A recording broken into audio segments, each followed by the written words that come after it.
भूषण मन माला नयन बितारा सोना सिंधु करारी के दुई कर जोरे हाथ की तोरे कहीं विद करो अनंता माया गुण ज्ञाना कीर्ति गवारा वेद पुराण बनता करुणा सुख सागर सब गुण आगर जय गावै श्रुति संता सोम में लागी जनु अनुरागी हे प्रगट श्रीगंधा आंड निकाया निर्मित माया रोम रोम प्रतिवेद करे ममोर को वासी ये उपगासी नत धीर मद धीर उपजा जब ज्ञाना प्रभु मुझसे गाना चरित रोत विद कीन जाए ताई कथा सुनाई मात पुजारी जय प्रकार सुत प्रेम लाई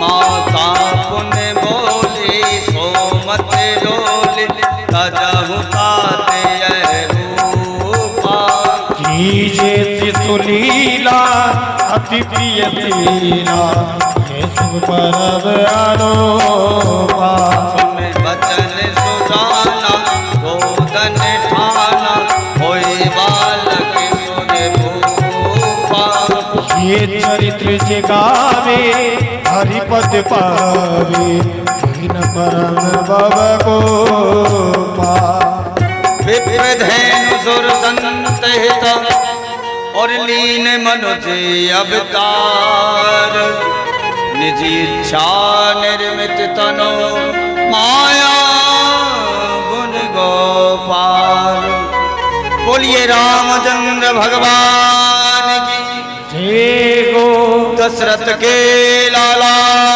की जय गो जय जय श्री सीता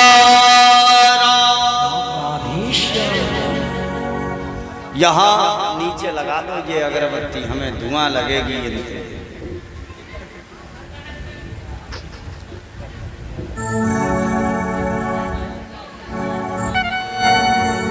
यहाँ दशरथ जी महाराज के आंगन में और बड़ा आनंद माहौल है तो भाई एक बधाई तो बनती है दशरथ जी के आंगन में राम जी का जन्मोत्सव मना रहे हैं तो एक बधाई के माध्यम से और राम जी का जन्मोत्सव मना करके और राम कथा को संक्षेप में श्रवण करके और सीधा फिर कृष्ण जन्मोत्सव की ओर चलेंगे।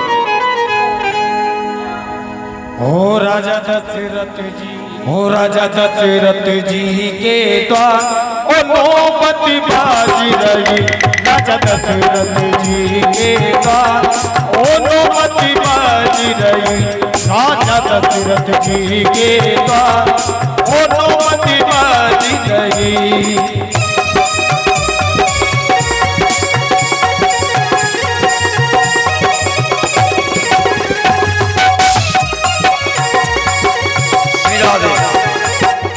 एक बात बता ऐसे ही बधाई गाओगे का ऐसे ही मनाए हो जावे जन्मोत्सव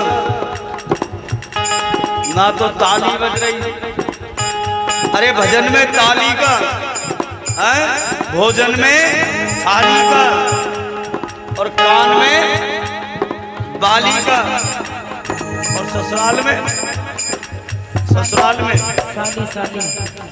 विशेष महत्व होता है तो भजन में ताली जरूर बनाए। श्री राधे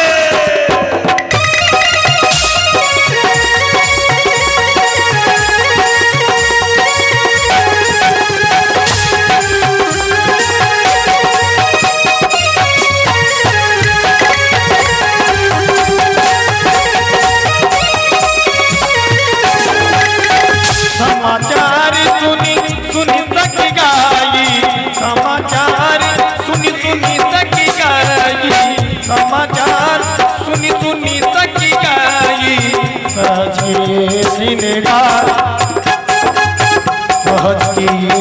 दिन का ओ नौबत बाज रही राजा दशरथ जी के द्वार ओ नौबत बाज रही ओ राजा दशरथ जी के द्वार नौबत बाज रही।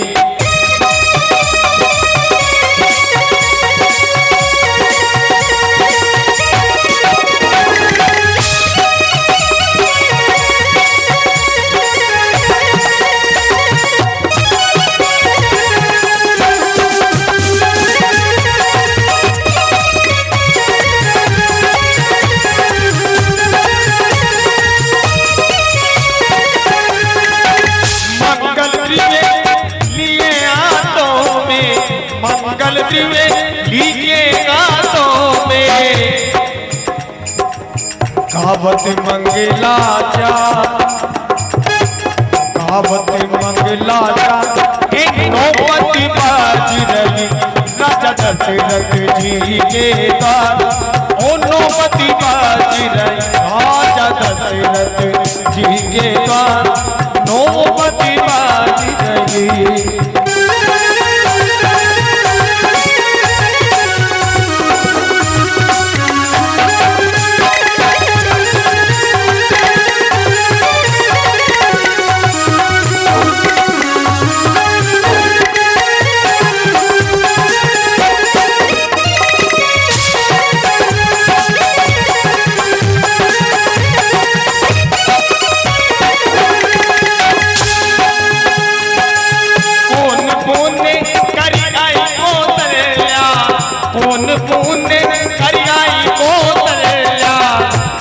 बरी जी करता ये गोद बरी करता नौबत बाज रही राजा दशरथ जी के द्वार नौबत बाज रही राजा दशरथ जी के द्वार नौबत बाज रही नौबत बाज रही नौबत बाज रही राजा दशरथ जी के द्वार नौबत बाज रही नौबत बाज रही ओ नौबत बाज रही।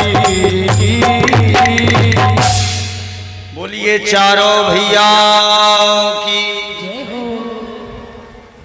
क्या तो बोले चंद्रमा मेरा नाम तो राम होगा, क्या होगा? राम, लेकिन मैं तेरे नाम के बिना अधूरा रहूंगा, इसलिए दुनिया मुझसे राम ना कह करके और रामचंद्र कहेगी। क्या कहेगी? रामचंद्र। ये कारण है राम जी के नाम का रामचंद्र पढ़ना।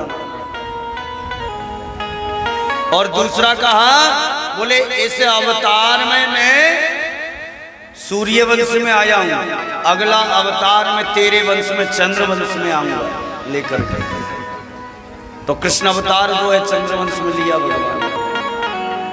भगवान धीरे धीरे बड़े होने लगे हैं। आगे चल करके और वशिष्ठ मुनि ने भगवान का नामकरण संस्कार किया। जो आनंद और सिंधु सुख राशि सी करते त्रैलोक्य सुपासे, सो सुख धाम राम यस नाम,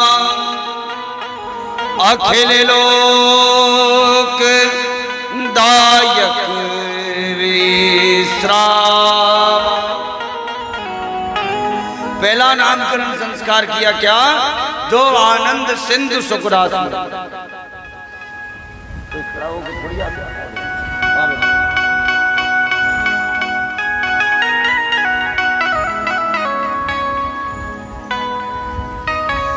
जो आनंद के सिंधु होंगे, सिंधु कहते समुद्र, जो आनंद के सिंधु होंगे और उनका दर्शन करके तीनों लोग और शांत होंगे। सो सुख धाम, जो सुख के धाम होंगे और उनका नाम क्या होगा? सो सुख धाम राम अस नामा, अखिल लोक दायक विश्राम। उनका नाम राम होगा और जो राम का नाम लेगा तो तीनों लोग उनका नाम लेकर के विश्राम प्राप्त करेंगे। बोलिए रामचंद्र भगवान की।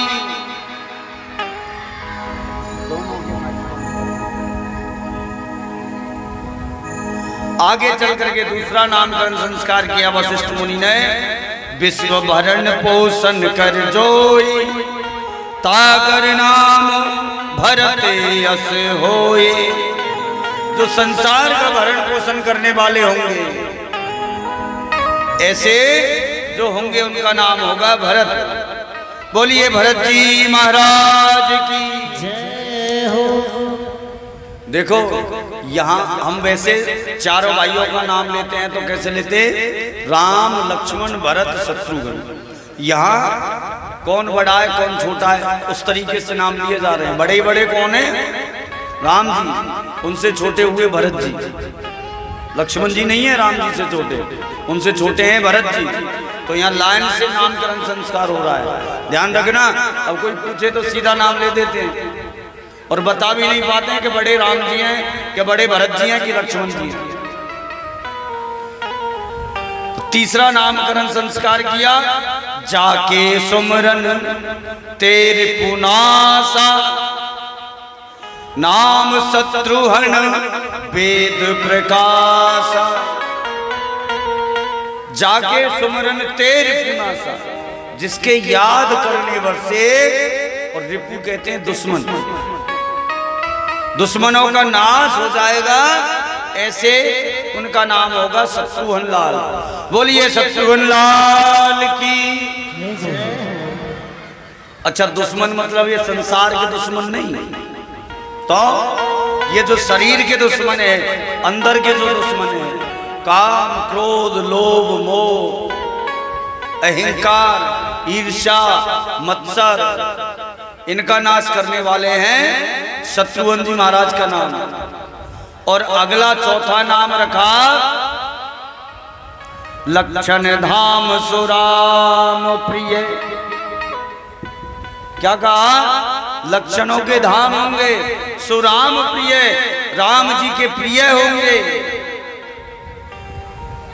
लक्षण धाम सुराम प्रिय, सकल जगत आधार, संपूर्ण संसार के आधार होंगे। गुरु वशिष्ठ ते ही राखयूं, और लक्ष्मण नाम उदार। बोलिए लक्ष्मण जी महाराज की जय हो। लक्षणों के धाम, राम जी के प्रिय और संसार के आधार। किसी ने कहा बोले भाई लक्ष्मण जी संसार के आधार कैसे हैं? तो लक्ष्मण जी महाराज किसके अवतार हैं? शेषनाग के। और ये पृथ्वी किसके ऊपर टिकी हुई है? हाँ, शेषनाग की। तो शेष है ना, तो जो शेष है, अच्छा एक बात और कहें आपसे, शेष जो होता है उसे कोई काट नहीं सकता। मैथ के अंदर गणित में वे होते ना गुना भाग जोड़ बाकी, तो भाग जो होता है भाग, जैसे इतने से इतने को भाजित करो, जो लास्ट में शेष बचता है वो किसी से भाजित नहीं होता। ऐसे ही लक्ष्मण जी महाराज हैं, इन्हें कोई काटने वाला नहीं है दुनिया में। तो इनका नाम रखा लक्ष्मण। और देखो राम जी के, वैसे तो तीनों भाई राम जी के प्रिय थे, लेकिन लक्ष्मण जी महाराज विशेष प्रिय थे राम जी के। आगे चल करके और धीरे धीरे चारों भाई बड़े हो रहे हैं। एक दिन शंकर भगवान और कैलाश पर्वत से चल करके और राम जी के दर्शन करने अयोध्या की गलियों में आए। भगवान शंकर जो है ना, नारायण का कोई भी अवतार हो, दर्शन करने अवश्य पहुंचते हैं। तो यहाँ भोलेनाथ और दर्शन करने आए हैं। तो भाई अब दर्शन करने शंकर भगवान आए तो एक छोटा सा शंकर भगवान का भजन, क्योंकि शंकर जी बड़े भोले वाले हैं। हाँ? उनसे बोला है कोई दुनिया में? अरे नाम ही भोलेनाथ है। क्या नाम है? भोलेनाथ। महादेव भी कहा जाता है, और देवताओं को देव कहा जाता है, इनको महादेव क्यों? अरे अमृत पीने वाले देव और विष पीने वाले हो गए महादेव। बोलिए शंकर भगवान की।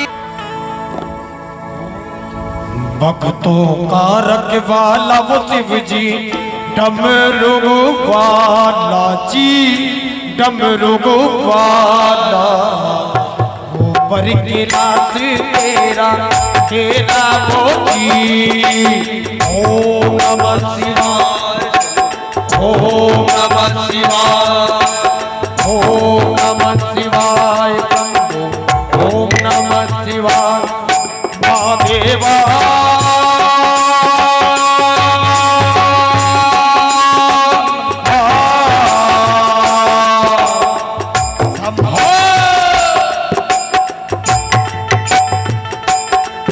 महादेवा तेरा डमरू डम डम डम डम बजता जाए रे वो। ओम नमः शिवाय शंभो, ओम नमः शिवाय, ओम नमः शिवाय शंभो, ओम नमः शिवाय।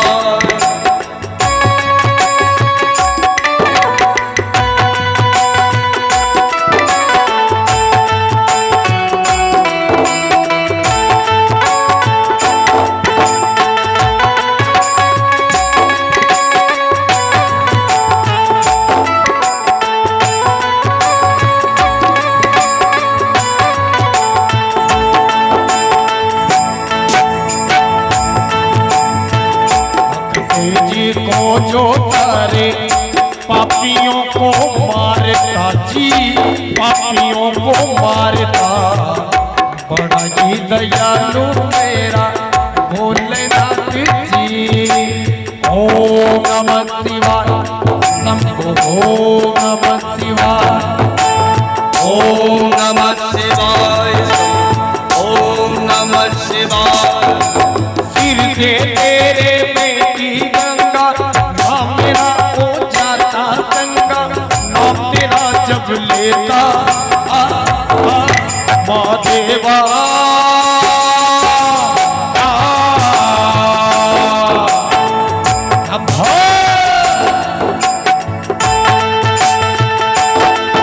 महादेवा तेरा डमरू डम डम हम डम बजता जाए रे वो।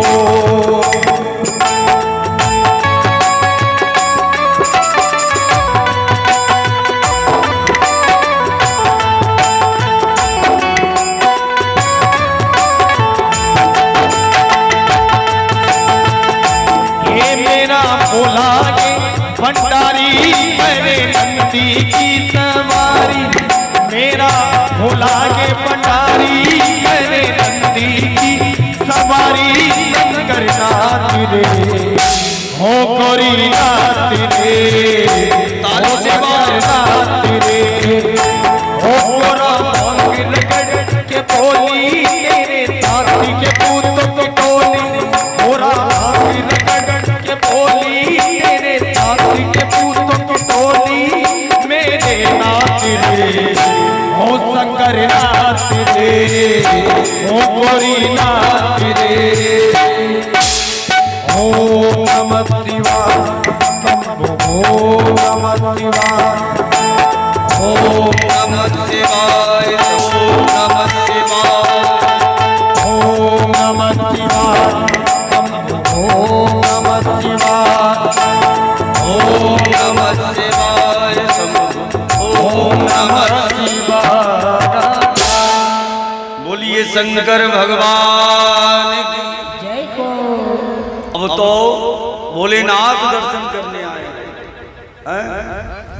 तीन लोग बस्ती में बसाए, और आप बसे वीराने में।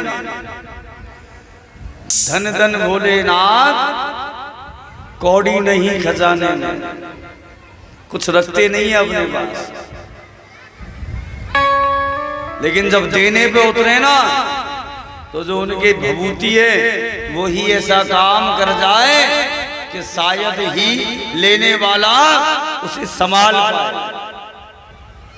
बड़े भोले वाले हैं शंकर भगवान। आगे चल करके और विश्वामित्र मुनि आ गए राजा दशरथ के यहाँ आकर के, और राजा दशरथ से कहने लगे, विश्वामित्र वधरेण मारीचाघ्या निशाचरा पश्यतो लक्ष्मणस्यैव हताने ऋतुपुंगवा। दशरथ जी महाराज से कहने लगे, बोले महाराज, अरे निशाचर लोग जो हैं वो हमें भगवान का भजन नहीं करने देते, भगवान का यज्ञ नहीं करने देते। आप उन निशाचरों से हमारी रक्षा के लिए और आपके बेटा राम को दे दो। जैसे ही सुना दशरथ जी ने कि राम को दे दो, व्याकुल हो उठे एकदम से। दशरथ जी महाराज ने कहा, अरे महात्मा, संसार में 2 अक्षर के नाम की जितनी चीजें हैं वो सब ले जाओ, यहां तक कि मेरा तन ले जाओ, मेरा धन ले जाओ, और जरूरत पड़े तो मेरे प्राण और मेरी जान ले जाओ, लेकिन मैं राम नहीं दे सकता। राम देत नहीं बनत गुसाई। और मेरे जो और 3 बेटा है ना, इनमें से किसी को ले जाओ, लेकिन मैं राम नहीं दे सकता। चारों सुख मोय प्राण की नाई, पर राम देत नहीं बनत गुसाई। राम नहीं दे सकते। विश्वामित्र जी ने बड़ा आग्रह उन्होंने विनय किया, तो राम जी और लक्ष्मण जी दोनों भाई विश्वामित्र मुनि के साथ जंगल में आए, और आते ही सबसे पहले ताड़का का वध किया भगवान।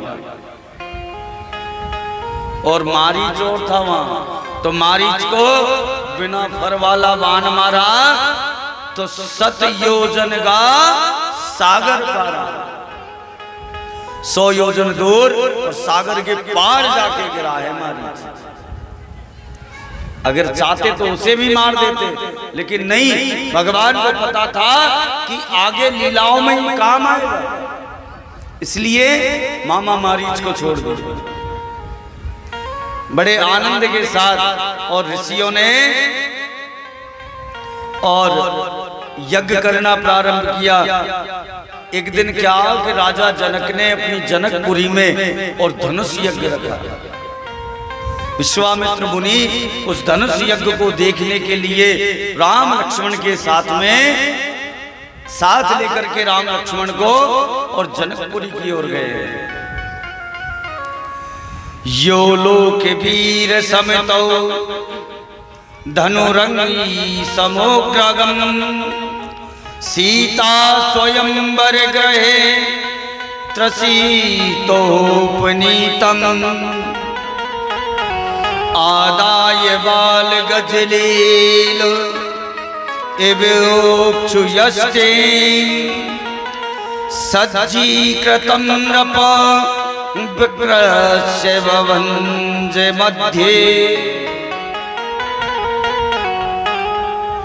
भगवान को साथ लेकर के विश्वामित्र मुनि और जनकपुरी के बाहर और एक उपवन में ठहरे हुए। प्रातः काल का समय हुआ। राम लक्ष्मण दोनों गुरुजी की पूजा के लिए और फूल तोड़ने के लिए वाटिका में गए। उधर मां सीता और अपनी सखियों के साथ में और वाटिका में प्रातः काल भ्रमण के लिए आए।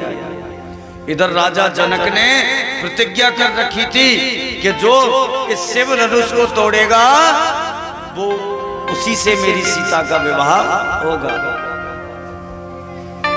देखो शिव धनुष जो था बड़ा कठिन था, ये बड़ा कठोर था।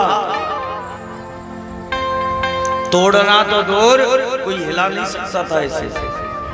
तो सब जनकपुर वासियों के मन में संकोच भी था कि राजा ने बड़ी गलत प्रतिज्ञा कर ली है। अब जो सखियां आई ना, उनमें से एक सखिया दूर हो गई, एक सखिया, और सब सखियां एक साथ घूम रही थी। उसने राम जी के दर्शन कर लिए और मन ही मन विचार करने लगी कि ये जो बालक है, श्यामल इसका शरीर है, लेकिन मुझे लगता है कि हमारी सीता के लिए यही उत्तम रहे। सब सखियों को बुला करके लाई, राम जी के वहां दर्शन कराए। माँ सीता ने भी राम जी को देखा और राम जी ने भी सीता जी को देखा। राम जी को देख करके जनक नंदिनी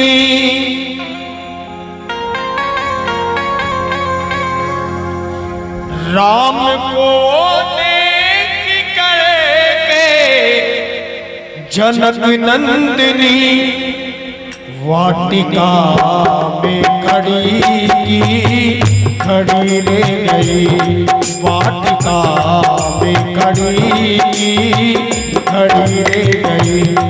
राम देख सिया को, सिया राम को, राम देख सिया को, सिया राम को, चारों आगे लड़ी रे गई, चारों आगे लड़ी रे गई। वाटिका में खड़ी रे गई।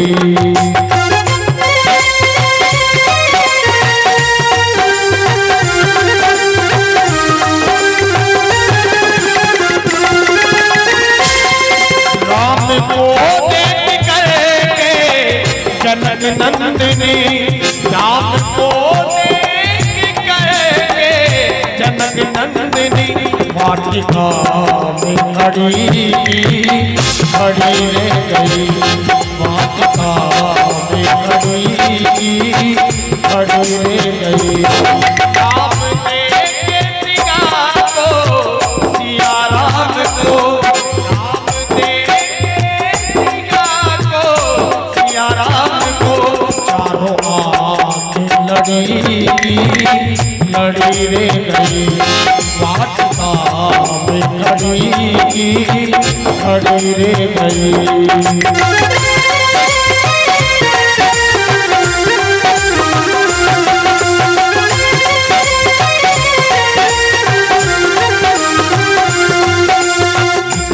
ने कहा जानकी के लिए, पति ने कहा जानकी के लिए, रच दिया ये विधाता जोड़िए सुगड़े, रच दिया ये विधाता जोड़िए सुगड़े। पर धनुष के तोड़ेंगे कोमल कुंवर, पर धनुष कोमल कुंवर, मन में शंका बनी रे गई, मन में शंका बनी रे गई। राम देख सिया को, सिया राम को, राम देख सिया को, सिया राम को, चारों आगे लड़ी रे गई, चारों आगे लड़ी रे गई।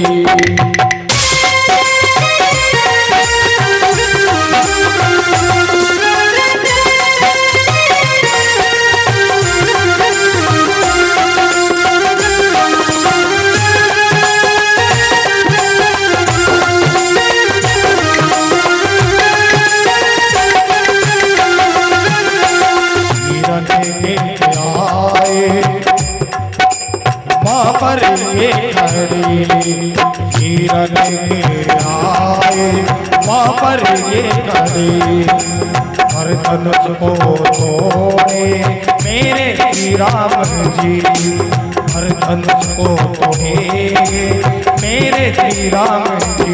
कोई फिर भी धनुष को हिला ना सका, कोई फिर भी धनुष को हिला ना सका। सबके मालिक तनी रे गई, सबके मालिक तनी रे गई।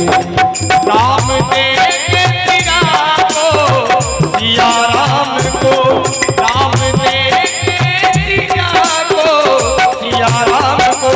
चारों माँ लड़ी रे गई, वाटिका में खड़ी रे गई, वाटिका में खड़ी रे गई। बोलिए रामचंद्र भगवान की। ना तो हाथ उठे ना आवाज निकली, सुस्त हो जाते हो आप लोग। पहुंच गए हैं राजा जनक के दरबार में। सबसे अलग एक मंच बनाया गया, एक सिंहासन लगाया गया जिसमें विश्वामित्र मुनि बैठे हैं और उनके चरणों में दोनों राम और लक्ष्मण बैठे हैं। अलग अलग देश के बड़े बड़े भूप वहां पधारे हैं, बड़े बड़े राजा, बड़े बड़े बलशाली राजा लोग आए हैं। अब बंदी जनों ने आकर के और राजा जनक की घोषणा को सुनाया, जो इस शिव के कठोर धनुष को तोड़ेगा वो सीता जी से विवाह करेगा, सीता जी उसका वरण करेंगे। जैसे ही राजाओं ने सुना कि शिव धनुष को जो तोड़ेगा उसे सीता वरण करेगी, तो एक साथ राजा लोग खड़े हो गए और दौड़ पड़े धनुष की ओर। राजा ने कहा ये मूर्खता नहीं करें, अरे सभ्य हो आप लोग, सभ्यता के द्वारा एक एक करके और आप अपनी अपनी बारी का इंतजार करें। सभी राजा लोग एक एक करके जाएं, मन में सोच के जाएं, जाएंगे उठाएंगे तोड़ के अलग कर देंगे।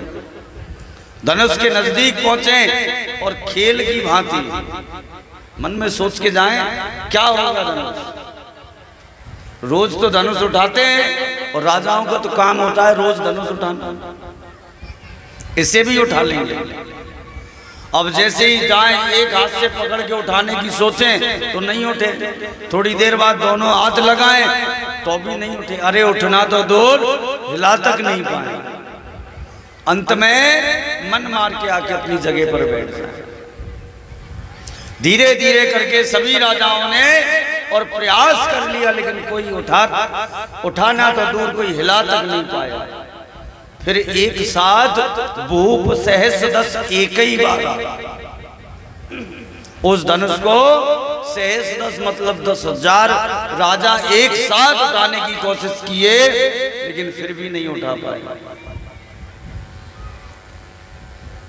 अब तो राजा जनक के मन में संशय हो गया, संकोच आ गया कि कहीं ऐसा तो नहीं मैंने प्रतिज्ञा गलत कर दी हो। अरे कोई धनुष को उठाना तो दूर हिला नहीं पा रहा है, तो इसका मतलब मेरी बेटी जीवन भर कबारी रहेगी। आकर के सभा के मध्य में खड़े हो गए और खड़े होकर के और कहने लगे सभी राजाओं से, बोले देश देश के राजाओं, आज के बाद कोई ये नहीं कहेगा कि मैं बलवान हूं, मैं बलशाली हूं। अरे मुझे लगता है कि ब्रह्मा ने और मेरी बेटी के भाग्य में कोई पति नहीं लिखा, लेकिन मुझे इससे आज पता चल गया कि संसार में कोई बलशाली नहीं है। एक बार कहा, दो बार कहा, तीसरी बार जब कहने लगे तो लक्ष्मण जी महाराज से रहा नहीं गया और खड़े होकर के कहने लगे, अरे जनक आप जो कह रहे हो वो अनुचित है। अरे जिस सभा के मध्य में और रघुकुल का कोई एक छोटा बच्चा बैठा हो, उस सभा के मध्य ये कदापि नहीं कहना कि संसार में कोई बलवान नहीं है, कोई वीर नहीं है। अब इधर लक्ष्मण जी ने बोल तो दिया, लक्ष्मण जी ने इस बात को बोल तो दिया। राम जी ने तुरंत अपनी आंखों से इशारा दिया लक्ष्मण जी को, भैया लक्ष्मण अनुचित नहीं बोलना। अरे थोड़ी देर बाद ये ससुर बनने वाले हैं और ससुर को उल्टा सीधा नहीं कहा जाता। ससुर को उल्टा सीधा नहीं कहा जाता, और आंखों से इशारा दिया कि आप बैठ जाओ। एक बात कहें, ये नेत्रों की भाषा बड़ी अजीब होती है। आंख ही आंखों में बातें हो जाती हैं व्यक्ति की, और जो नेत्रों की भाषा समझने लगे वो ये मानो कि फिर सब कुछ समझने लगता है। पिता के नेत्रों की भाषा अगर पुत्र समझने लग जाए कि इस समय पिता के नेत्र क्या कह रहे हैं, तो उस पुत्र को संसार में कोई टोक नहीं सकता। यहां राम जी के नेत्रों की भाषा को लक्ष्मण जी तुरंत समझ गए, बैठ गए हैं। इधर गुरु महाराज ने आदेश दिया राम जी को, राम जाओ और धनुष का भंजन करो जाकर। राम जी खड़े हुए हैं, गुरु जी को प्रणाम किया और प्रणाम करके धनुष के समक्ष पहुंचे, और पहुंच करके और धनुष को प्रणाम किया। प्रणाम करके धनुष के ऊपर अपना बाएं हाथ रखा, और बाएं हाथ को रख करके और खेल ही खेल में धनुष को उठा लिया। धनुष इतना लंबित हो गया, और जैसे ही प्रतिंचा चढ़ाने लगे तो धनुष से बीच में से तो खंडों में बट गया, और एक जोरदार आवाज उस धनुष की हुई है।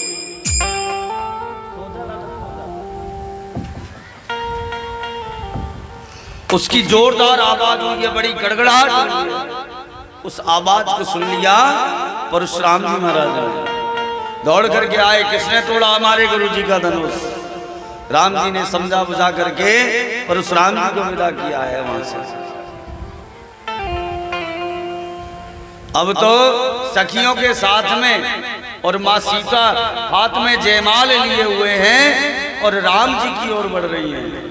जब आई है राम जी के यहाँ, तो हमारे राम जी जो है ना थोड़े से लंबाई में ज्यादा हैं और सीता जी लंबाई में कम हैं। अब तो सखियां कहने लगी राम जी से, अरे राम जी थोड़ा सा नीचे झुक जाओ, लेकिन राम जी नहीं झुके। क्यों? हमने सुना है कि जयमाला के समय जो दूल्हा झुक जाए, जो दूल्हा झुक जाए, शायद उसे जीवन भर पत्नी के सामने झुकना पड़ता है। ऐसी बात है क्या? सब शादीशुदा बैठे हो, बताओ ऐसी बात है? ऐसी बात है। हाँ क्यों मैया? अरे कुछ तो बोलो, ऐसी ही है का? नहीं है ऐसे? आपके सामने झुके थे आपके पति? बोलो राधे राधे।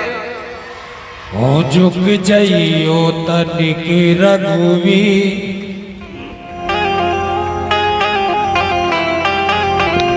आग्रह कर रही हैं गोपियां सखियां, राम जी से झुक जाओ राम जी।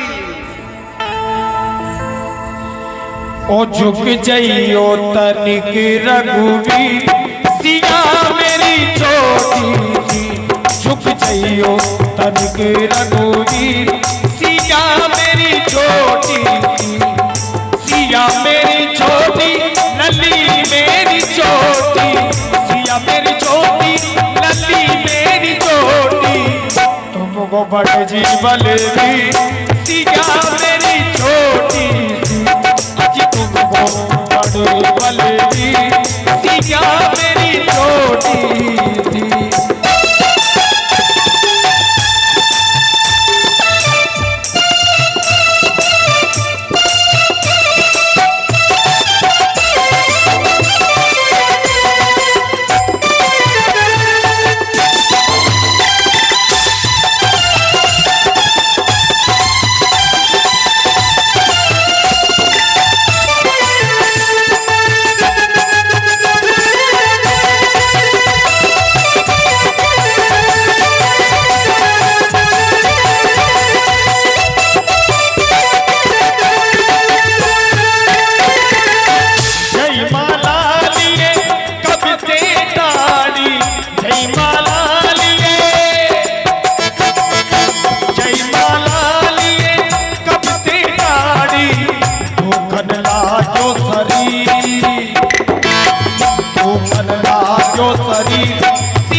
सिया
और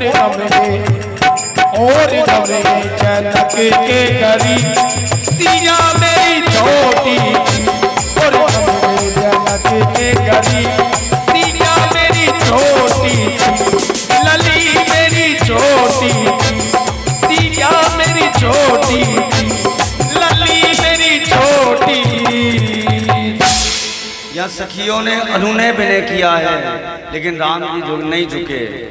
इधर सखियों ने विश्वामित्र मुनि से कहा, गुरुजी महाराज अपने चेले को समझाओ, थोड़ा झुक जाएगा। गुरुजी ने कहा, धनुष तोड़वाना हमारा काम था, और संसार का काम आप लोग करो। तो इधर लक्ष्मण जी से और सखिया कहने लगी, लखनलाल आप बोल दो अपने भैया को कि झुक जाएं। लखनलाल कहने लगे, अरे हमारे यहाँ तो मर्यादा का मामला है, हम कैसे कहें बड़े भाई से कि आप झुक जाओ, हम तो नहीं बोल सकते। अब यहाँ थोड़ा सा संतों ने हास्य किया है, विनोद किया है कि सखियों ने लखन जी से कहा, लखन जी अगर आप राम जी को झुका दोगे ना तो हम आपका भी काम बना देंगे। कैसे? अरे बोले, जो जनक जी हैं उनके भाई की और भी बेटियां हैं, अगर आप राम जी को झुका दोगे तो आपका विवाह भी यहीं से करवा देंगे। अब तो लक्ष्मण जी ने जाकर के और भगवान राम को साष्टांग प्रणाम कर दिया। साष्टांग प्रणाम समझते हो? लेट करके जो प्रणाम किया जाता है, लेट करके प्रणाम किया। जैसे ही राम जी ने देखा कि लक्ष्मण जी प्रणाम कर रहे हैं, दौड़ करके झुक करके उठाना चाहा। इतने में सीता मैया ने और राम जी के गले में जयमाला डाल दी और यहाँ राम जी का वरण कर लिया है। आप लोग ताली भी ना बजा सको है। अभी तक अकेले थे राम जी, सिर्फ रामचंद्र थे, अब हो गए सीताराम। बोलिए सीतारामचंद्र भगवान की जय। रघुनंदन जनक किशोरी, सीताराम मनोहर जोड़ी। यहाँ राम जी का और माँ सीता का विवाह हुआ जनक जी के यहाँ से, और पार्टी गई दशरथ जी के यहाँ। लगन पत्रिका जिसको बोलते हैं वो गई है वहां से, और दशरथ जी महाराज और बारात लेकर के जनकपुर आए। संसार में पहली बारात ऐसी थी जो बिना दूल्हा के जा रही थी। बिना दूल्हा की बारात थी। दूल्हा तो पहले ही ससुराल में बैठा है, और बिना दूल्हा के बारात अयोध्या से जनकपुर जा रही है। पहले सुना है कभी बिना दूल्हा की बारात? देख लो हमारे राम जी की बारात ऐसी थी। अब वो तो बाद में संबंध हुआ भरत और शत्रुघ्न का। राजा दशरथ बारात लेकर के पहुंचे। छोटे भाई जनक जी के हैं, उनकी जो बेटियां हैं उनका वरण भी लक्ष्मण, भरत और शत्रुघ्न तीनों के साथ किया गया। आजू मिथिला नगरी जानी गाल सखिया, आजू मिथिला नगरी जानी गाल सखिया, चारों दूल्हे में बड़का कमाल सखिया, चारों दूल्हे में बड़का कमाल सखिया।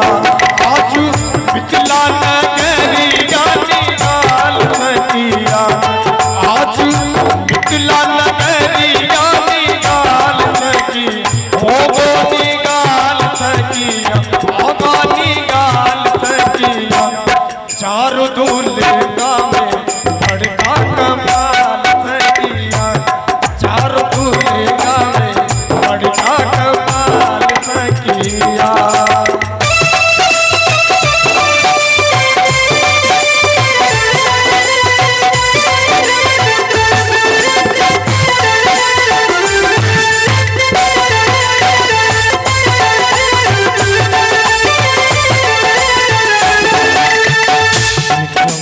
मोरिया कुंडल सोवे कंगना,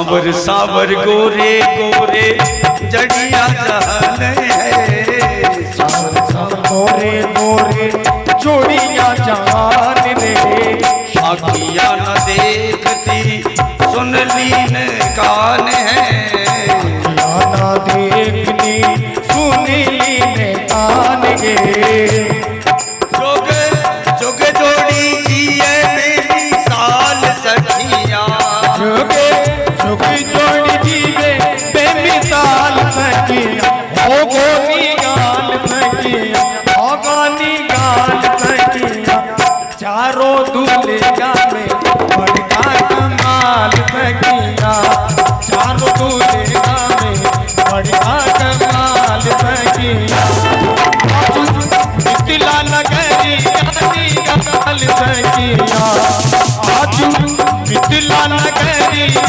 निकाल सखिया, ओ गोनी गाल सखिया, आ गोनी गाल सखिया, चारों दूल्हे में बड़का कमाल सखिया, चारों दूल्हे में बड़का कमाल सखिया, चारों दूल्हे में बड़का कमाल सखिया, चारों दूल्हे में बड़का कमाल सखिया।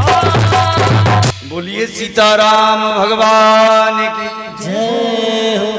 यहाँ चारों भाइयों के एक सा मंडप में और विवाह संस्कार हुआ। समय आ गया विदाई का। राजा जनक विदाई करना नहीं चाहते। देखो, विवाह उत्सव जो होता है बड़े आनंद के साथ पूर्ण किया जाता है, लेकिन जिस समय और बेटी की विदाई की जाए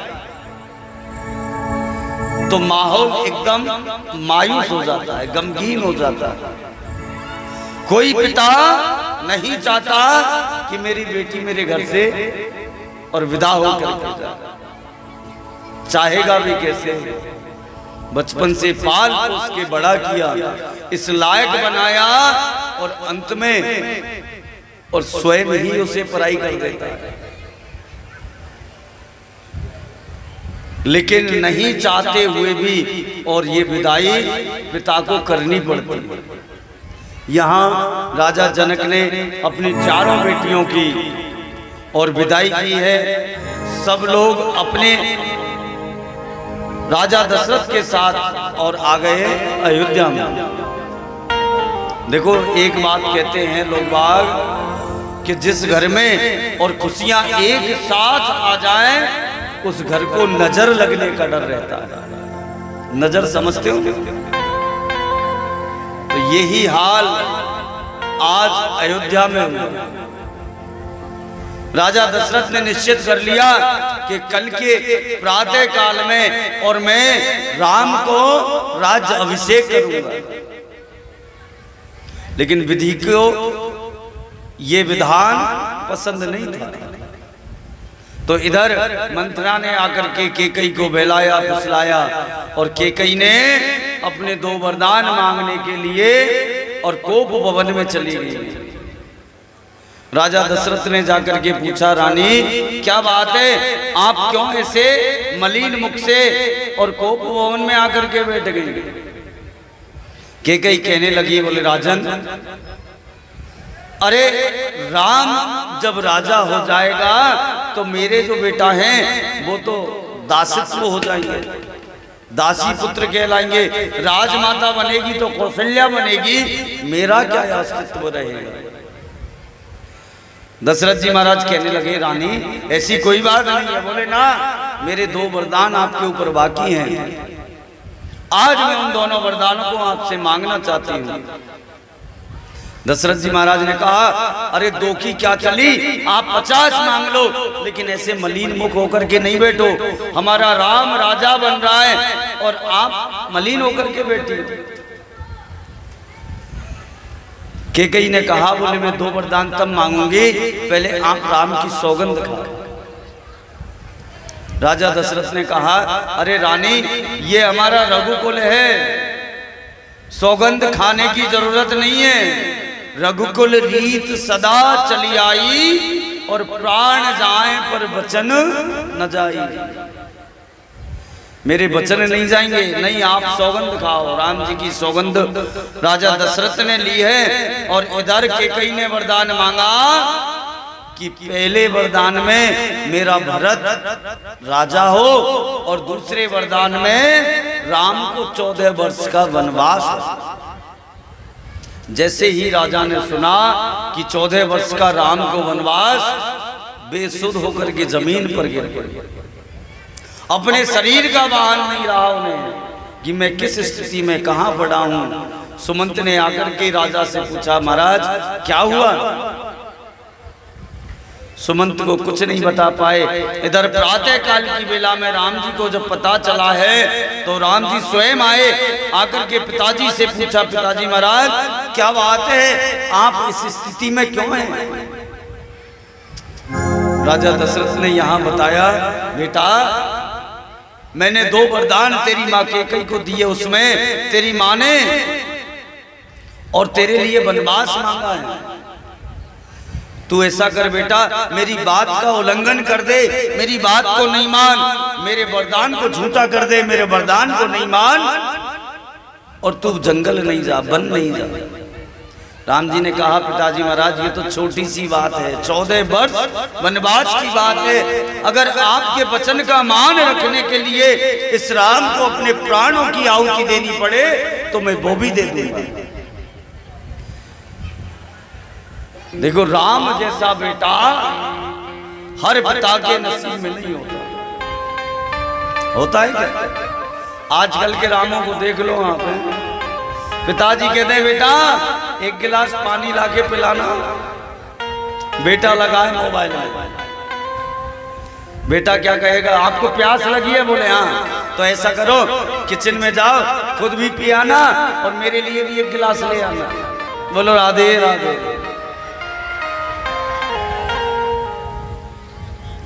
उल्टा जवाब मिलता है। राम जी 14 वर्ष वनवास के लिए जाने को तैयार हैं और आज का बेटा 14 मिनट घर से बाहर जाने के लिए तैयार नहीं है पिता की बात सुन के। कोई पिता अगर कह दे बेटा थोड़ी देर जाकर के घाम धूप में खड़े हो जाओ, तो बेटा क्या कहेगा, अरे बुड्ढे दिमाग खराब हो गया है क्या? अरे तुझे तो मरना है, मुझे और मार दे। आज्ञाकारी पुत्र अगर हुआ करते थे तो उस समय में, नहीं ऐसा नहीं है, आज भी होते हैं। आज भी पिता माता की सेवा करने वाले पुत्र हैं संसार में, लेकिन राम के जैसा पुत्र नसीब वालों को ही मिलता है। श्रवण कुमार के जैसा पुत्र नसीब वालों को मिलता है। और राम लक्ष्मण भरत शत्रुघ्न इन चारों भाई जैसा प्रेम शायद ही कहीं देखने को मिलेगा। राम जी इधर प्रातः काल और वन जाने की तैयारी करने लगे हैं।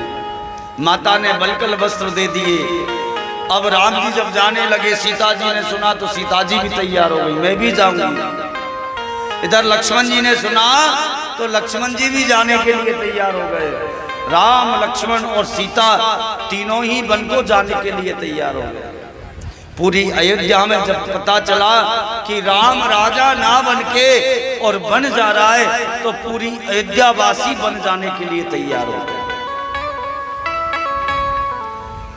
और सत्य बात है, तमसा नदी के तट तक और संपूर्ण अयोध्या वासी राम के साथ बन गए थे। इधर सुमंत से कहा राजा दशरथ ने, सुमंत राम को थोड़ा ले जा करके जंगल के दर्शन करा के बन के और वापस लेकर के आ जाना, राम को वन छोड़ करके नहीं आना।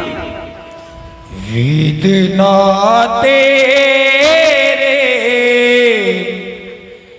लेक किसी की समझ न गाते गे, जन जन के प्रिय राम लखन सिए वन को जाते गे। विधना तेरे लेक किसी को समझ न गाते गे, जन जन के प्रिय राम लखन दिए बन को जाते गे।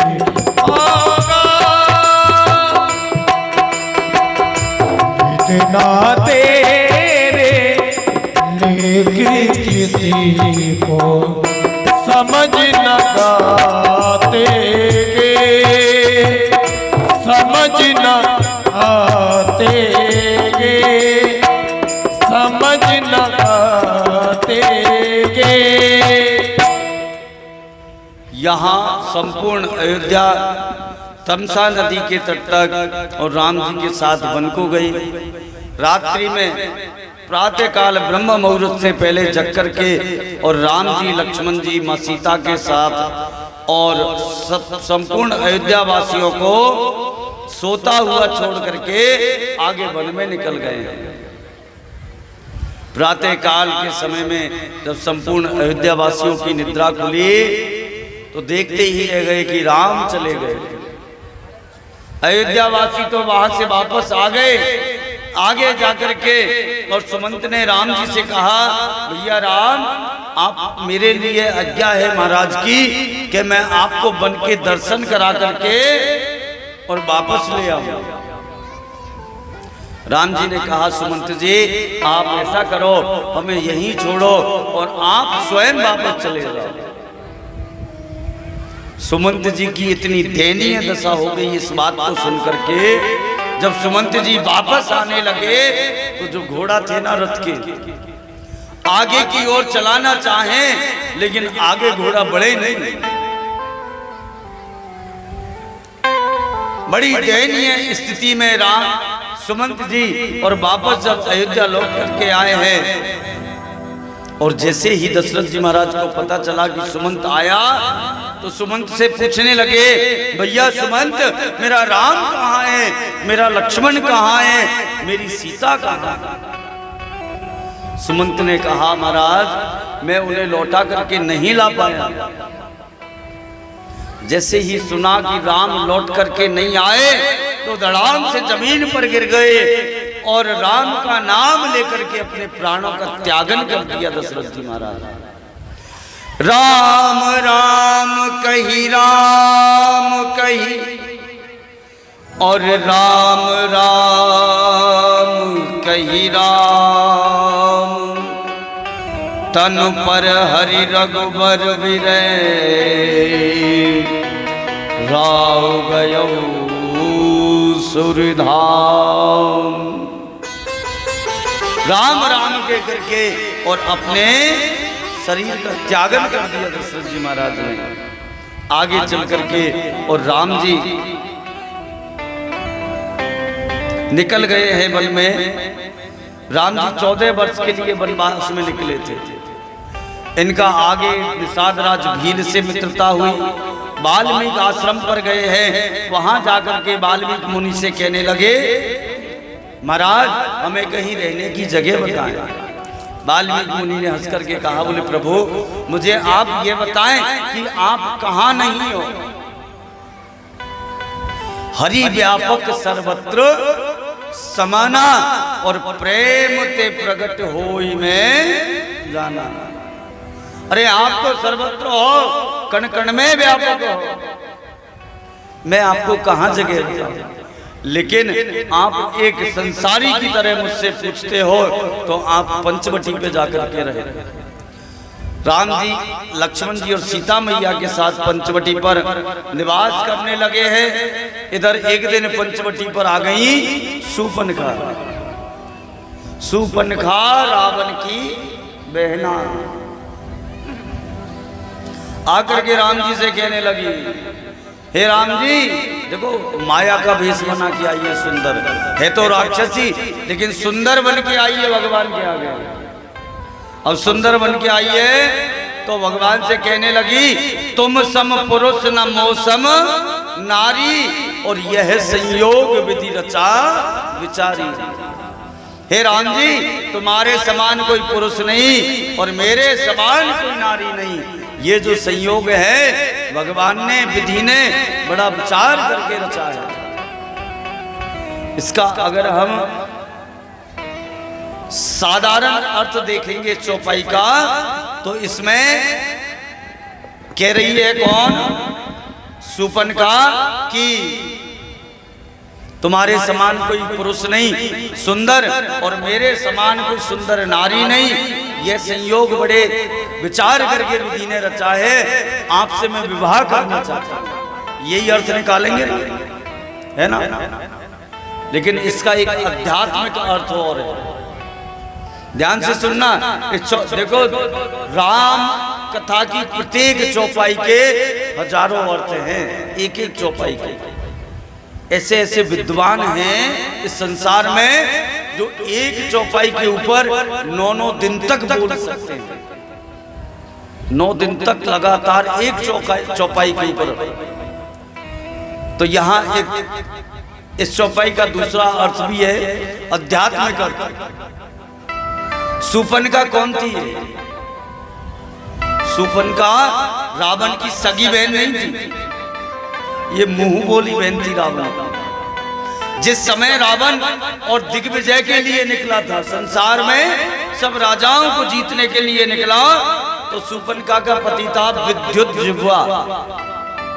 क्या नाम था उसका? विद्युत जिह्वा, जिसकी जीभ से और विद्युत उत्पन्न हो, करंट। उसको मारने की विधि अगर किसी को पता था तो वो उसकी पत्नी को पता था, और कोई नहीं जानता था। अब रावण उसे मारने की कोशिश करे, हराने की कोशिश करे, लेकिन नहीं हरा पा रहा था। तो उसने शूर्पणखा को और राजनीति के द्वारा अपनी बहन बनाया, और बहन बना करके बहन से ही बहनोई के मारने का उपाय पूछ लिया। बहन भाई का प्यार बड़ा कड़क होता है, भाई प्रत्येक बात बहन से शेयर कर सकता है, और कोई कोई बात बहन भी भाई को बता सकती है। सब बातें तो बहन नहीं बताती, ध्यान रखना। बोलो राधे।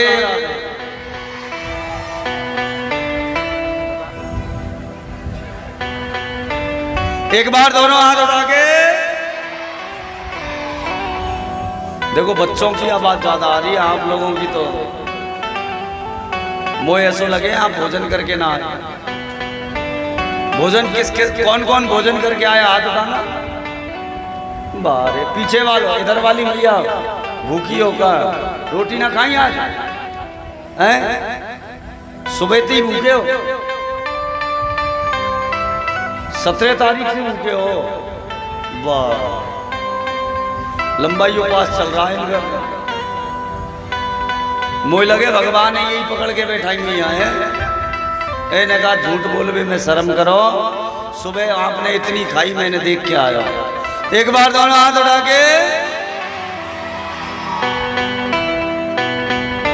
तो यहां शूर्पणखा ने सारा राज बता दिया विद्युत जिह्वा को, और मार दिया रावण ने।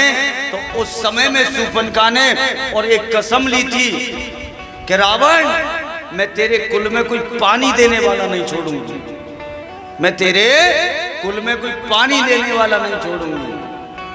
और इधर हमारे राम जी ने भी सौगंध ली, निश्चर विहीन करो मैं मही, मैं निशाचरों से विहीन कर दूंगा भूमि को। तो ये समानता है शूर्पणखा में और राम जी में, कि दोनों ने एक ही तरह की प्रतिज्ञा ले रखी है। ये समानता नहीं है कि तुम सुंदर हम सुंदर और विवाह कर लें, ये समानता नहीं है। तो शूर्पणखा आई है, इधर लक्ष्मण जी महाराज ने उसका श्रृंगार कर दिया, नाक कान काट के रोती हुई खरदूषण के यहाँ गई। खरदूषण आए, खरदूषण को भगवान ने अपनी माया के द्वारा आपस में लड़ा दिया। अब तो शूर्पणखा रोती हुई पहुंची रावण के यहाँ, रावण से शिकायत की। रावण ने अपनी माया फैलाई है, मामा मारीच को सोने का मृग बनाया और स्वयं साधु का वेश बना करके और हरण करने के लिए पहुंच गया सीता जी का। देखो कहते हैं ना, जिस समय में और उल्टा समय आए तो बुद्धि नष्ट हो जाती है व्यक्ति की। रावण जैसा विद्वान भूतो न भविष्यति, ना कोई हुआ ना कोई होगा। लेकिन रावण ने कौन सा वेश बनाना पसंद किया? साधु का। और कपटी साधु बनके अगर आप कहीं जाओगे तो आपके विनाश का समय निश्चित है। और फिर प्रभु कहते हैं, बाबा ने कहा चौपाई में, जाको प्रभु दारुण दुख दे और ताकी मती पहले हर ली। जिसको भगवान दुख देना चाहते हैं उसकी बुद्धि पहले भ्रष्ट कर देते हैं। उसे अच्छा बुरा सही गलत का भान नहीं रहता था, वो कुछ भी करने को तैयार हो जाता है। साधु बन के आया, उधर सोने का मृग बन के आया, कौन? मामा मारीच। भगवान राम उसके पीछे लगे। देखो भगवान राम तो अंतर्यामी हैं, घट घट के वासी हैं, परमात्मा हैं। अरे माँ सीता भी तो शक्ति है, हाँ?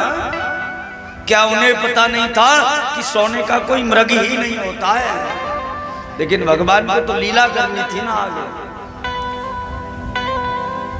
सीता जी ने जिद की, सोने का मृग की चर्म मुझे चाहिए। राम जी उसके पीछे भागे, सीता जी ने लक्ष्मण को भी भगा दिया। रावण आया और आकर के सीता जी का हरण करके और अपनी लंका में ले गए। और जिस समय में सीता लंका में पहुंची उस दिन से लंका के उल्टे दिन शुरू हो गए।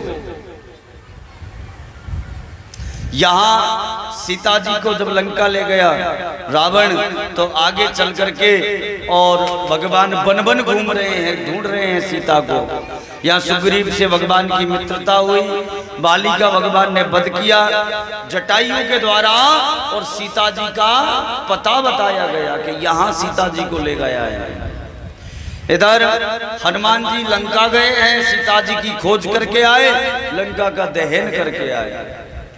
हनुमान जी लौट करके आए और वापस जब आए हैं तो समुद्र के ऊपर पुल बनाया, पुल बना करके और लंका में भगवान पहुंचे हैं। रावण की संपूर्ण सेना का वध किया और अंत में रावण का वध करके और सीता जी को पुष्पक विमान में बिठा करके वापस अयोध्या में भगवान आ गए हैं। और आते ही प्रथम तिलक वशिष्ठ मुनि कीना।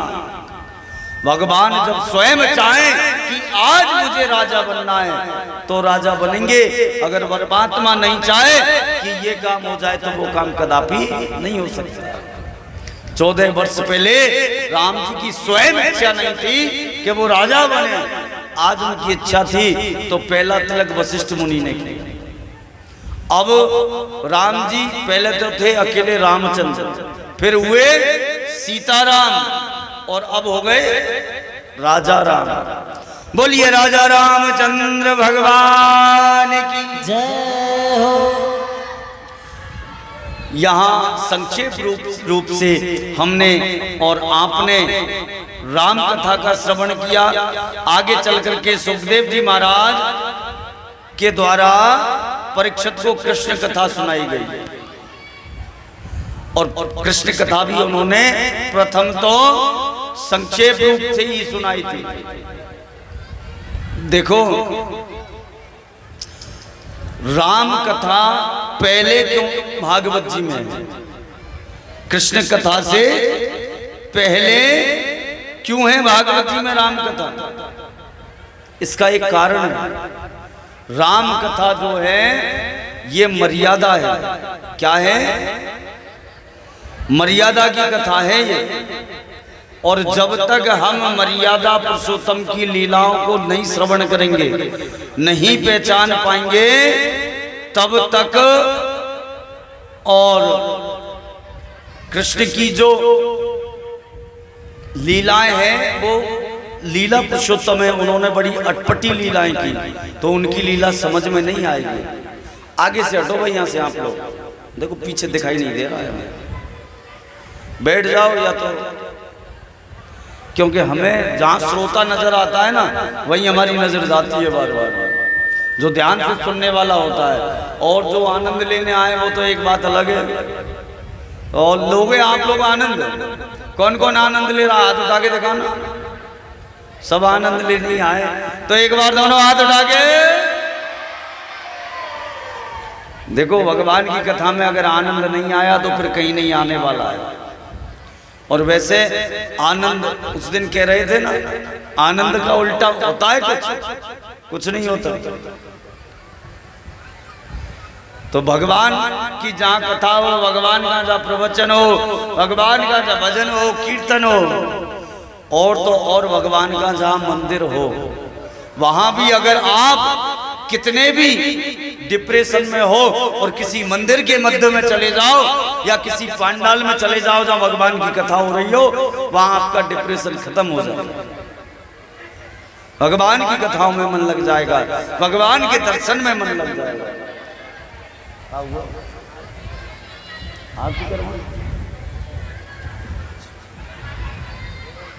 तो यहां सुखदेव जी महाराज राजा परीक्षित को और कृष्ण कथा सुनाने लगे। बोले राजन, हम आपको कृष्ण कथा सुनाते हैं, ध्यान से सुनना। चंद्रवंश का वर्णन किया है। बोले चंद्रवंश में नारायण के बेटा ब्रह्मा, ब्रह्मा के अत्रि, अत्रि के हुए चंद्रमा, और इन्हीं के नाम से इस वंश का नाम पड़ा चंद्रवंश। चंद्रमा के हुए बुध, बुध के हुए पुरूरवा, और पुरूरवा के 6 पुत्र हुए, आयु, सतायु, सत्यायु, रय, विजय और जय। आगे चल करके चंद्रवंश में गादी, गादी के एक पुत्री हुई सत्यवती। आगे चल करके ऋचिक मुनि के पुत्र हुए जमदग्नि। चंद्रवंश में राजा नहुस हुए, नहुस के 6 पुत्र यति, ययाति, संयाति, अयाति, वयति और कृति हुए। ययाति का विवाह देवयानी से हुआ, और देवयानी का एक पुत्र हुआ जिसका नाम था यदु, और इसी के नाम से आगे यदुवंश चला। चंद्रवंश में विचित्र राजा रंतिदेव हुए।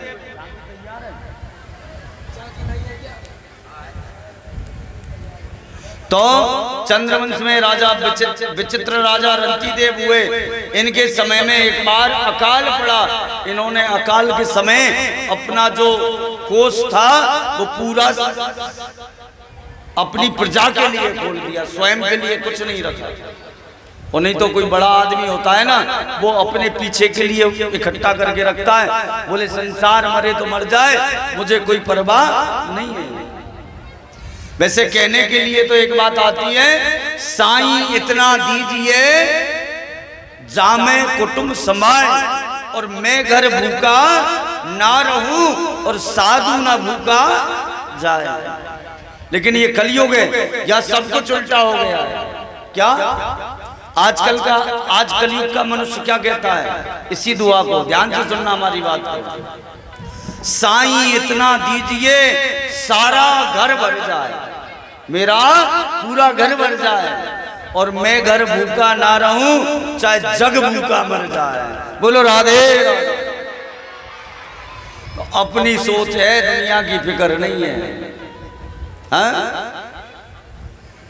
ऐसा नहीं होना चाहिए। अपने लिए जीता है वो कोई इंसान है क्या? अरे दूसरों के लिए कोई जिए, दूसरों के लिए कोई कुछ करके दिखाए, उसका नाम जीवन है। अपने लिए तो कुत्ता, बिल्ली, सुअर, गधा सब जीते हैं। अपने लिए जीना क्या जीना है? तो यहाँ रंतिदेव हुए, आगे देवमीड़ हुए, देवमीड़ के अर्जन पर्जन हुए, सूरसेन के हुए वसुदेव, सूरसेन के वसुदेव हुए, और वसुदेव के हुए कृष्ण और बलराम, और 6 पुत्र और हुए। जो राजा कंस ने 6 बेटाओं को मारा मां देवकी के, उन 6 के नाम पते हैं आपको? किसी को पता है? नोट कर लेना, हम सुना दें आपको यहां से। उन 6 पुत्रों के नाम थे पहला बल, दूसरा गद, तीसरा सारण, चौथा दुर्मद, पांचवा विपुल और छठवां ध्रुव। ये 6 पुत्र और थे कृष्ण और बलराम से बड़े। अब जैसे ही भगवान की कथा को आगे बढ़ाया, भगवान ने कंस की जेल में जन्म लिया, गोकुल में झूला झूले, वृंदावन में लीला की, मथुरा आकर के कंस का वध किया और आगे चल के जरासंध के वैसे द्वारका में गए, वहां जाकर के विवाह किए, कौरव पांडवों का युद्ध कराए, उद्धव को उपदेश दिया और एक श्लोक में पूरी कृष्ण कथा कर दी। अब जैसे ही परीक्षित ने सुना कि यहाँ तो एक श्लोक में हो गई पूरी कथा, क्या किया जाए, छटपटाने लगा परीक्षित और हाथ जोड़ करके और सुखदेव जी महाराज से कहने लगा, बोले भगवान ये आपने एक श्लोक में जो कृष्ण कथा सुनाई ये मेरे समझ से बाहर है। अरे मैं इसी कथा को सुनने के लिए आपके समक्ष बैठा हूं और आपने इसे झटपट सुना दिया, इसे आप विस्तार से सुनाएं। तो यहां सुखदेव जी महाराज और विस्तार से कथा को सुनाने लगे राजा परीक्षित को। पृथ्व्या से वै गुरुभरम छपय करुणामंत समोथ कलिनायु देवोपचम्बा दृष्टया विदूय विजये जयमुग्ध घोष प्रोचो वदाय चापरं समागात सुधाम। हे राजन, मथुरापुरी के राजा थे उग्रसेन महाराज। मथुरापुरी के राजा थे उग्रसेन महाराज। उनके यहाँ एक पुत्र का जन्म हुआ। अब ब्राह्मणों ने आकर के और उस पुत्र की भविष्यवाणी की, उसके भाग्य के विषय में बताया। तो कहने लगे ब्राह्मण देवता, बोले ये आगे चल करके बड़ा उत्पाती होगा, ब्राह्मण द्रोही होगा, संत द्रोही होगा, ये किसी का मान सम्मान नहीं करेगा। अब जैसे ही राजा ने सुना ये तो इतना उत्पाती होना है, क्या किया जाए। राजा ने एक फूस के फूला में उसे बांधा और यमुना जी में प्रवाहित कर दिया।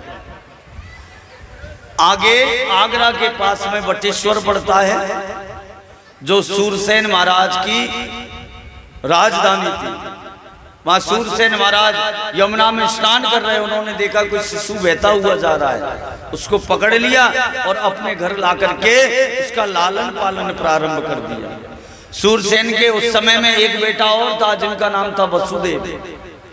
दोनों बच्चे एक साथ धीरे धीरे बड़े हो रहे हैं और एक साथ वृद्धि को प्राप्त हो रहे हैं। इधर जब कंस बड़ा हो गया, देखो वहां इसका नाम कंस नहीं था, ये जब बड़ा हुआ तो एक दिन नारद जी महाराज ने आकर के सूचना दी इसे, आपको पता है आप किसके बेटा हो। कहने लगा सूरसेन का। बोले नहीं नहीं ये गलत है। तो बोले आप मथुरा के राजा उग्रसेन महाराज के बेटा हो और आपको उन्होंने यमुना जी में प्रभावित कर दिया था, इसलिए सूरसेन ने आपको पकड़ा, तो आप यहां पल रहे हो। नारद जी की बात को सुनकर के कंस का दिमाग घूम गया और वहां से निकल पड़ा है मथुरा की ओर। रास्ते में दिग्विजय करते हुए अपने जैसे, मतलब जो व्यक्ति जैसा होता है उसे वैसे मित्र मिल ही जाते हैं। जैसे को तैसा मिल ही जाता है। ज्ञानी को ज्ञानी मिले और मिले नीच को नीच। ज्ञानी को ज्ञानी मिल जाता है और नीच प्रवृत्ति वाले को नीच व्यक्ति मिल जाता है। कंस ने अपने जैसे लोगों की भीड़ इकट्ठी की और आ गए मथुरा में आकर के कहने लगे महाराज उग्रसेन से, अरे बुड्ढे तुम्हें शर्म नहीं आई, मुझे पानी में प्रभावित कर दिया। कहने लगे उग्रसेन महाराज भैया आप कौन हो। अरे बोले आपका बेटा मैं कंस। अब तो जैसे ही सुना कि मैं आपका बेटा कंस, तो इधर उग्रसेन महाराज ने अपने जो सेना थी वहां पर जो सैनिक खड़े हुए थे उनको आदेश दिया, बोले इसे बंदी बना करके जेल में डाल दो। एक बात आपसे कहें, सेना उसी की होती है जिसका दबदबा होता है। यहाँ तो कंस का दबदबा था, उग्रसेन महाराज का तो खत्म हो। सेना ने हाथ जोड़ करके खड़े हो गए, बोले महाराज हम ये नहीं कर सकते। इधर कंस ने जबरदस्ती और महाराज उग्रसेन के मस्तक से मुकुट उतारा, राज मुकुट अपने मस्तक पर रख लिया और घोषणा कर दी आज से हम राजा हुए, और उग्रसेन महाराज को जेल के अंदर डाल दिया। पूरे नगर में अपनी प्रजा के समक्ष घोषणा करवा दी आज से कोई भगवान का भजन नहीं करेगा, कोई किसी संत महात्मा ब्राह्मण को दान नहीं देगा, ना कोई यज्ञ करेगा, सारे कामों पर प्रतिबंध लगा दिया। अब तो जनता में प्रजा में हाहाकार मच गया, बोले ऐसे क्या होगा, उत्पाती राजा है ये तो बड़ा क्रूर राजा है। अब देखो जब राजा होता है तो उसका मंत्रिमंडल होता है ना। अब कंस के मंत्रिमंडल में एक दो बुद्धिजीवी मंत्री थे, उन्होंने हाथ जोड़ करके और कंस से कहा, बोले महाराज अगर हमेशा गलत करते रहेंगे ना तो प्रजा की हवा बदलने में देर नहीं होती है, और जब जनता की हवा बदलती है तो सत्ता पलटने में भी देर नहीं लगती। क्या किया जाए, बोले कुछ अच्छा काम भी करना चाहिए। अच्छा काम क्या करें, तो उनकी एक चचेरी बहन थी जिसका नाम था देवकी, बोले इसका विवाह करना चाहिए।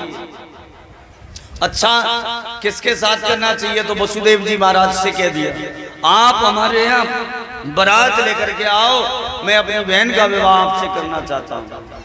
वसुदेव जी महाराज बारात लेकर के आ गए, राजा ने बड़ी धूमधाम से और देवकी का विवाह वसुदेव जी के साथ किया। अब तो जब विदाई का समय आया तो स्वयं रथ के घोड़े चला करके और बहन को विदा करने जा रहा है। देखो नेताओं का, कोई नेता बैठा हो तो बुरा नहीं मानना, नेता एक नंबर के पाखंडी होते हैं। नेता कहा किसे जाता है, जो न लेता और न देता, दिखाई नहीं देता है नेता, लेते देते, लेता जरूर है। तो ये ऐसे ही नेता कंस है, राजा है, तो बड़ा पाखंड रच रहा है, बहन को विदा करने जा रहा है। अब विदा करने जाने लगा तो प्रजा ने देखा, अरे बोले देखो हम हमारे राजा को ऐसे क्रूर समझते थे, हमारा राजा तो नारियल की तरह है, अरे ऊपर से कठोर है और अंदर से बड़ा मुलायम है, बड़ा सभ्य राजा है हमारा, स्वयं अपनी बहन को विदा करने जा रहा है रथ चला के। अब तो राजा कंस जब जाने लगा,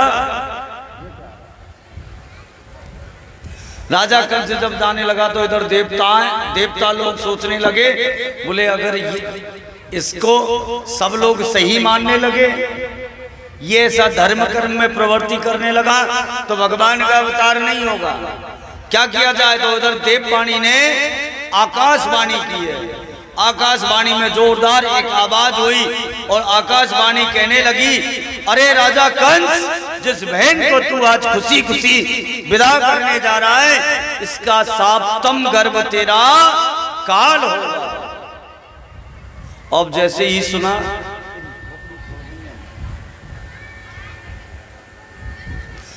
तेरा काल होगा ये सुना तो कंस तो एकदम से जो कर रहा था उसके विपरीत हो गया, तत्काल घोड़ों की रस्सी छोड़ दिया और खड़े हो गया।